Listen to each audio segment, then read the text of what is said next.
Pemirsa Raumangkin ayahan pelayanan administrasi kependudukan sampun kaulengan majeng para penyandang disabilitas. Saning awinang ipun nenten muatang malih antuk kerau ke kantor di Sdukcapil Kota Denpasar, ring sejaroni ngarianin piranti dokumen kependudukan.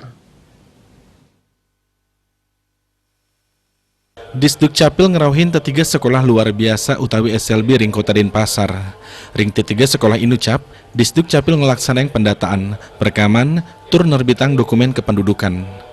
Kadis Dukcapil Kota Denpasar Dewa Gede Juli Artabrata ngewedarang, pendataan, perekaman saha penerbitan dokumen kependudukan wantah matutujuan antuk ngewatuang kerames sani inklusif. Kawawahin program nasional Pudiki Kemarga ngelintangin gerakan bersama, sani ngulengang para penyandang disabilitas melarapan pendataan, perekaman tur penerbitan dokumen kependudukan.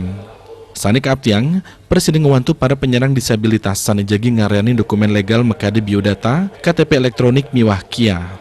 Lianan ring punika, ngelintangin program inucap pacang kedadosang selah antuk kincen ayahan sani kualitas. Pemakas ngenenin penerbitan dokumen penyandang disabilitas, paiketan dani ngaptiang, sami baga pemerintahan Presiden ngewantu, saha ngicanin selah pemargi.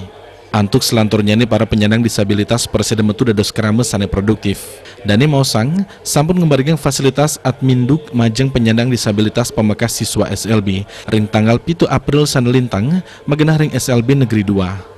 Selanturnya ini ring tanggal 14 April ring SLB Negeri 1, miwah SLB Negeri 3. Kawenteran siswa ipun wenten samas tigangda sediri, tur 100% sampun ngeranjing ring pendataan. Asmara Putra, Bali Pos.